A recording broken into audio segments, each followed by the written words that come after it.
Buenos días, mi nombre es Hugo Legaria, me dedico al diseño de lentes de contacto y su adaptación.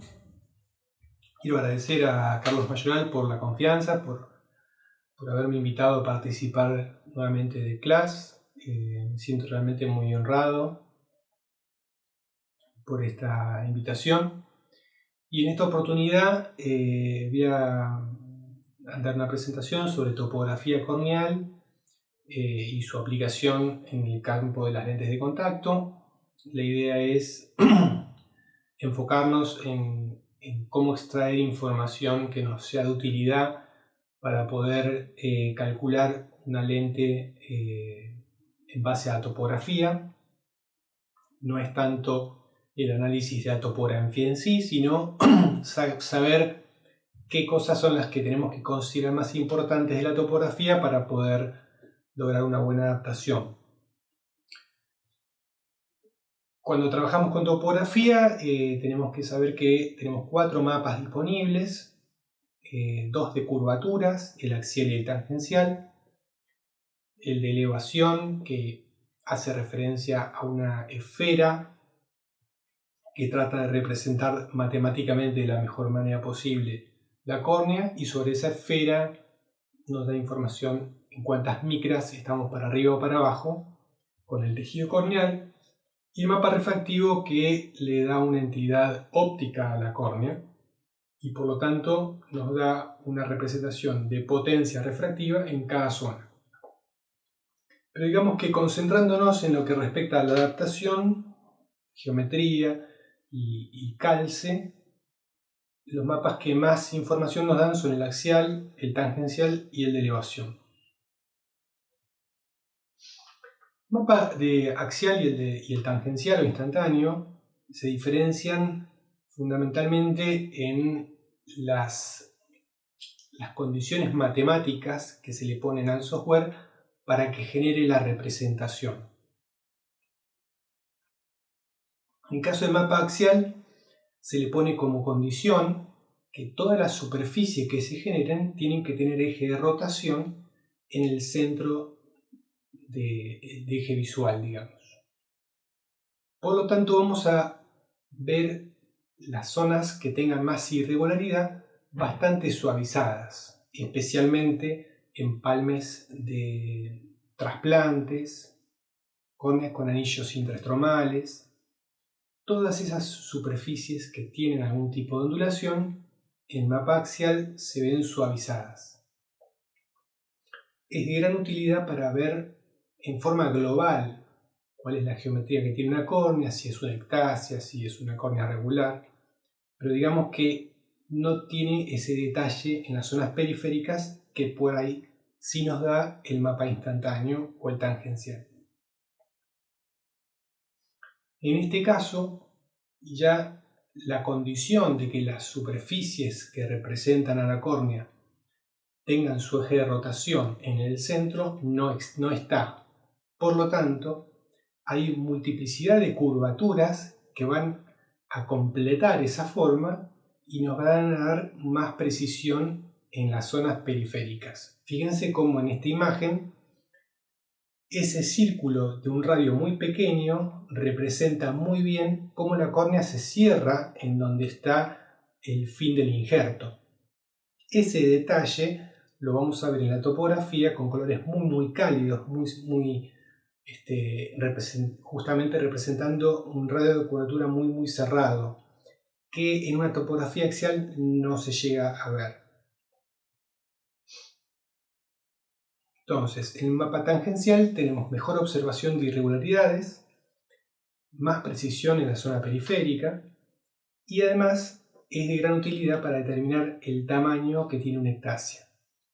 Muchas veces en el mapa axial se ve todo en rojo y sin embargo cuando vemos el tangencial vemos con mayor claridad dónde está realmente la zona con más punta, con más diferencia de elevación, y el resto del tejido que no tiene tanta variación respecto a la curvatura normal.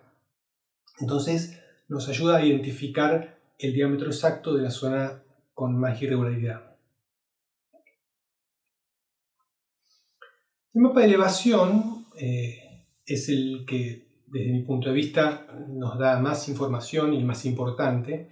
Para el cálculo de lentes, lo que hace es, en base a la altura que tiene la córnea en cada zona, el software genera una superficie que le llama esfera de mejor ajuste, o BFS en inglés, las siglas, que trata de representar en una esfera cuál es la forma más parecida que adquiere esa córnea, salvando las distancias que puede tener justamente por ser una ectasia. Un comprobado líder en la práctica de lentes especiales y ojo seco.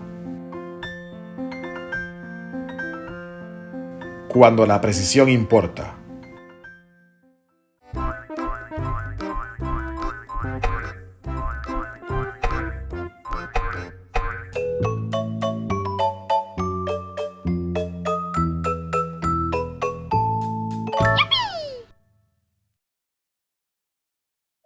Por tener una excentricidad elevada, por tener asimetrías y demás. Entonces, las diferencias de altura que tiene en cada zona, después el mapa de elevación las va a reproducir en colores. Funciona como lo estamos viendo aquí sobre una tomografía, donde la esfera de mejor ajuste está por debajo de la córnea. En el mapa de elevación vamos a ver la córnea pintada en colores cálidos porque está por encima de la esfera de referencia. Es lo que ocurre en el centro. En la zona de media periferia, la esfera de referencia acá está por arriba de la córnea. Esa zona la vamos a ver pintada en colores fríos porque la córnea está por debajo. Y cuando llegamos al borde, vemos que nuevamente la esfera de referencia está metida dentro del tejido corneal, es decir, que la córnea está más arriba, por lo tanto va a volver a tener colores cálidos. En el mapa lo vamos a ver algo así. En este caso es un topógrafo que muestra los colores y cuando yo voy pasando con el mouse por encima de cada zona, me va diciendo los valores. Otros topógrafos directamente representan el mapa en colores y ponen los números arriba en cada zona para que uno sepa cuántas micras hay de diferencia hacia arriba o hacia abajo de la córnea respecto a la esfera de referencia. Del lado derecho en el mapa, acá vemos donde dice B larga FS, 3 milímetros, 5 milímetros y 7 milímetros. Y se puede ver cómo cambia el número en milímetros. 5,58 para 3 milímetros, 5,79 para 5 milímetros y 6,25 para 7 milímetros. Es decir que, evidentemente, esta es una córnea con una excentricidad bastante importante y por eso es que la esfera de referencia, si uno la toma para 3 milímetros de diámetro o para 5 o para 7, se va aplanando progresivamente y va cambiando. El gráfico que estamos viendo está simulado respecto a la esfera de referencia de 7 milímetros de diámetro. Siempre conviene trabajar con esferas de referencia de 7-8 milímetros porque digamos que es el área sobre la cual va a aterrizar la lente que vayamos a adaptar. No tiene mucho sentido trabajar sobre 3 milímetros de diámetro porque las lentes van a aterrizar mucho más lejos. Bien, y el mapa refractivo, como mencionaba antes, lo que hace es considerar, bajo la ley de Snell, la curvatura que tiene en cada zona de córnea y le asigna una potencia refractiva para tener una idea de cuál va a ser el comportamiento óptico de la córnea. Las dos topografías que estamos viendo acá corresponden al mismo ojo, simplemente que del lado izquierdo tenemos la axial y del lado derecho la refractiva. En la zona central prácticamente no difieren. Fíjense que dice 43,39 dioptrías en ambos casos, cuando estamos bien centrados. En la medida que nos vamos alejando del centro, es donde vamos a encontrar diferencias entre el refractivo y el axial. Punto a tener en cuenta importante es el de las escalas. Sobre todo si estamos haciendo seguimiento de pacientes, es importante trabajar con la misma escala siempre. Si estamos viendo topografías de distintos pacientes y queremos hacer comparaciones, conviene siempre igualar las escalas o trabajar en escala absoluta. La escala absoluta es cada topógrafo determina un color siempre para una determinada curvatura. Entonces, si yo miro rápidamente una topografía en escala absoluta y veo que hay colorado, yo ya automáticamente sé que se trata de una córnea con alguna ectasia o alguna irregularidad. Y si está casi toda verde, es que es una córnea prácticamente regular. Cuando trabajamos con escala normalizada, el software del topógrafo ajusta la escala para ese ojo en ese caso en particular, para obtener el mayor rango de diferencias y que haya un mayor detalle de lo que estamos visualizando. Pero cuando yo lo vaya a comparar contra otra topografía, posiblemente las escalas estén distintas. Entonces no me puedo guiar por los colores, sino que tengo que ver los valores numéricos. Y la escala ajustable es de gran utilidad, sobre todo cuando tenemos pacientes de ortocratología y queremos ver cambios muy sutiles. Podemos hacer pasos de 0,50 a 0,25 para ver esas pequeñas variaciones con color.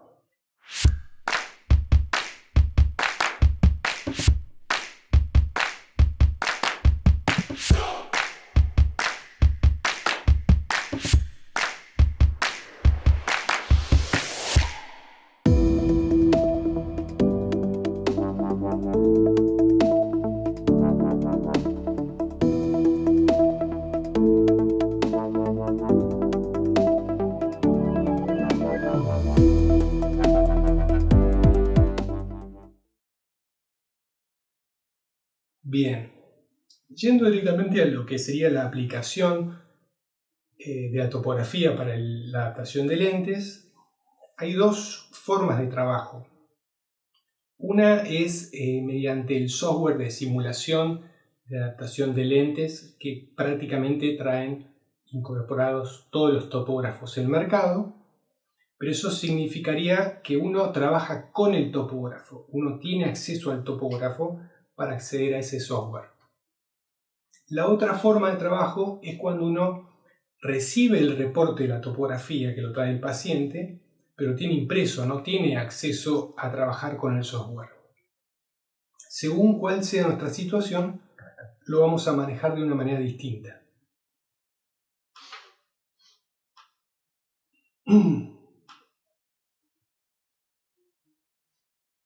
Voy a explicar primero cómo sería el caso de que uno trabaja con el reporte topográfico. En ese caso, es importante pedirle al paciente que cuando le den la topografía, ya sea en CD o impresa, que le den el mapa de elevación para poder sacar los valores numéricos de diferencia de elevación. La lente, en estos casos, nosotros tenemos que determinar primero qué tipo de lente vamos a usar, qué diámetro, y tener en cuenta que el diámetro completo de la lente no es el que va a estar apoyando sobre la córnea, sino que del borde tenemos la parte del bisel que queda levantada y un poquito más adentro está la zona donde termina la zona óptica y está el prebisel, que sería donde la lente aterriza. Por ese motivo es que si nosotros, por ejemplo, vamos a adaptar una lente de 9 milímetros, lo que vamos a hacer cuando tomamos medidas en la topografía, es hacer medidas en referencia a 8 milímetros, es decir, 1 milímetro menos que el diámetro de la lente. Si adaptamos una lente de 10 milímetros, lo que vamos a hacer es el relevamiento de la topografía para una zona de 9 milímetros de diámetro, es decir, 1 milímetro menos. Es una relación aproximada, pero sirve porque da con bastante precisión. Va a ser el diámetro sobre el cual esa lente va a estar aterrizando. Y por eso es que nos interesa justamente ver cuál va a ser la diferencia de altura que tenga la superficie corneal en esos diámetros. Utilizando fórmulas para calcular ságitas, se pueden hacer simulaciones y saber con precisión cuántas micras varía la ságita de una lente cuando voy ajustando o aplanando X cantidad de dioptrías. Yo me tomé ese trabajo y lo anoté en esta tabla. Para una lente de 8,5 milímetros de diámetro, si yo ajusto o aplano una dioptría, modifico su ságita en 27 micras. Es decir, si yo la aplano, el borde me va a levantar 27 micras. Y si la ajusto, va a deprimirse 27 micras. Para una de 9 milímetros, 32 micras. Para una de 9,5, 37. Y para una lente de 10 milímetros, 43. Esta tabla es muy práctica porque rápidamente, sabiendo la cantidad de micras que veo en el mapa de elevación, que hay diferencia entre un eje y el contraeje, puedo, mediante una pequeña cuenta, saber cuánta es la toricidad que tengo que darle a la lente para que aterrice bien. Sin sacar mucho número del mapa, este es un mapa de elevación donde tenemos el color y tenemos los valores numéricos. Fíjense que tenemos dos escalas, a la izquierda y abajo, donde tenemos indicado en milímetros las distancias al centro y el diámetro que involucra cada zona. Entonces, yo sé que esta línea de números, que dice 43 y 40, que están cerca del 8, están cerca de los 8 milímetros de diámetro. Me están diciendo que a 8 milímetros de diámetro del centro, el tejido corneal está elevado 43 micras respecto a la esfera de referencia del mapa. Por lo tanto, si yo quiero que esa lente apoye ahí adecuadamente, tengo que levantarla 43 micras. Buscando la tablita que mencionaba antes, si estoy diciendo que la lente está aterrizando en 8 milímetros y estoy adaptando una lente de 9 milímetros que apoya 1 milímetro menos en 8 milímetros, sé que 32 micras equivalen a una dioptría. Por lo tanto, si tengo que levantarla 43, con una regla de 3 simple sé cuántas micras, cuántas dioptrías tengo que levantar, aflojar para que la lente se levante. Esta es una forma de trabajar directamente haciendo cuentas cuando uno tiene la topografía impresa o en CD.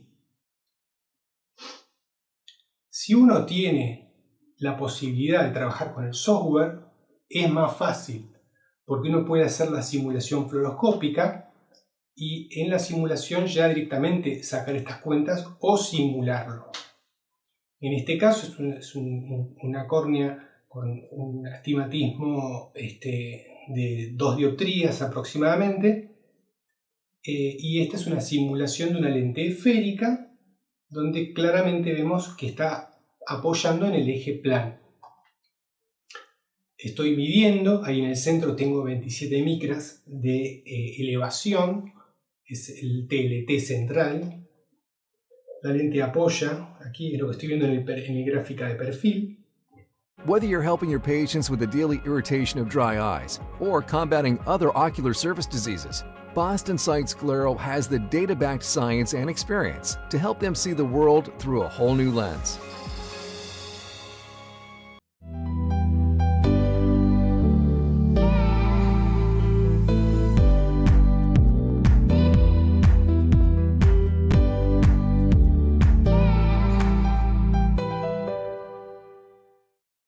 Esta gráfica me representa el espesor de lágrima en cada zona. Fijémonos que estamos analizando en el eje de 22 grados, que es el que tengo punteado. En el software yo me puedo parar en cualquier otro eje y este gráfico que vemos acá a la derecha va a ir cambiando según cuál sea la situación del eje que esté analizando. Y en este cuadrito que tengo aquí es donde yo voy poniendo los parámetros de lente para hacer la simulación. Donde dice BC1 y BC2 es la curvatura que quiero que tenga la lente en la curva base, y los PC1, PC2, PC3 y etcétera son las curvas periféricas, el radio de curvatura que yo quiero que tenga la lente en las zonas periféricas. Donde tengo acá WPC1, WPC2 hace mención al ancho que quiero que tengan cada una de esas bandas periféricas, y yo le voy cargando los milímetros de curvatura y el ancho en milímetros. Esto es para mostrar cómo se ve el perfil de lágrima analizado en el eje curvo, la misma lente que antes, mismos parámetros de adaptación. La lente está apoyando en el eje de 20 grados y en el contraeje queda completamente levantada. A la altura de donde tendría que estar aterrizando, tiene una diferencia de altura de 45 micras. Es decir, como mencionaba antes, buscando la tablita, si en la zona de 8 milímetros tenía 45 micras y yo quiero bajarla más o menos 30, para una lente de 9 milímetros, con ajustar una dioptría, ya la lente va a cerrar 32 micras. Entonces yo ya sé que directamente en este caso podría ajustar el contraeje una dioptría y ahí prácticamente la lente va a quedar apoyando parejo en los dos ejes principales. En este caso es una simulación directamente ya de una lente con curvas tóricas. Fíjense que BC1 dice 771 y BC2 dice 808, es decir que tenemos representadas las dos curvas de los dos ejes principales y ya el fluorograma mejoró muchísimo. Después tenemos PC1, que es la curva del prebisel, y el bisel. Es un diseño bastante simple.